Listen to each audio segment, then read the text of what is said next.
ব্যয় সংকোচন ও নিষেধাজ্ঞার এই সময়ও প্রশিক্ষণের নামে তুরস্ক ভ্রমণে যাচ্ছেন বস্ত্র ও পাট মন্ত্রণালয়ের ৮ কর্মকর্তা, যাদের 7 জনই প্রশাসন ক্যাডারের। অথচ এই প্রশিক্ষণ নেওয়ার কথা কারিগরি ও দপ্তর সংশ্লিষ্ট কর্মকর্তাদের। অভিযোগ আছে ভ্রমণের জন্য তালিকা করা হয়েছে প্রভাব খাটিয়ে, জানিয়ে প্রশ্ন তুলেছেন বিশ্লেষকরা। ইমদাদ হোসাইনের বিশেষ প্রতিবেদন।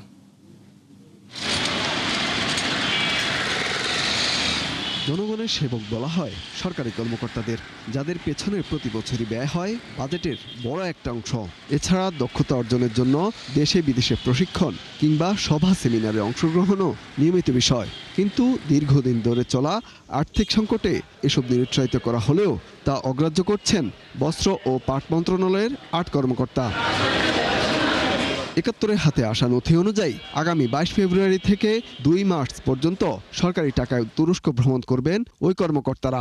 যে তালিকায় আছেন মন্ত্রণালয়ের যুগ্ম সচিব হাফসা বেগম, উপসচিব সাইফুল ইসলাম আজাদ, সাবিহা ইয়াসমিন, পাট অধিদপ্তরের উপপরিচালক আনিসুর রহমান, বস্ত্র অধিদপ্তরের পরিচালক জাহিদুর রহমান, উপসচিব জিল্লুর রহমান, জ্যেষ্ঠ সহকারী সচিব শেখ আব্দুল্লাহ সাদিদ এবং বরিশাল টেক্সটাইল কলেজের ভারপ্রাপ্ত অধ্যক্ষ আব্দুল কাদের বেপারি। সরকারি আদেশের ওই চিঠিতে বলা হয়, পাট ও বস্ত্রশিল্পের মূল্য শৃঙ্খল, প্রযুক্তি ও রপ্তানি প্রতিযোগিতা বিষয়ে ৯ দিনের প্রশিক্ষণ দেবে ইস্তাম্বুল কারিগরি বিশ্ববিদ্যালয়।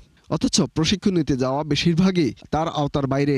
আর অংশ নিতে যাওয়া ৮ কর্মকর্তার ভ্রমণ ব্যয়, আবাসন, খাবার ও হাত খরচের পুরো টাকা দেবে বস্ত্র ও পাট মন্ত্রণালয়, যার সংস্থান করা হবে চলতি অর্থবছরের বাজেট থেকে। অথচ ওই মন্ত্রণালয়ের গুরুত্বপূর্ণ ২ কর্পোরেশন বিজেএমসি ও বিটিএমসি লোকসানে জর্জরিত দীর্ঘদিন ধরে। এমন অবস্থায় এই প্রস্তাবনাকে শ্রেয় প্রমোদ ভ্রমণ বলছেন বিশ্লেষকরা।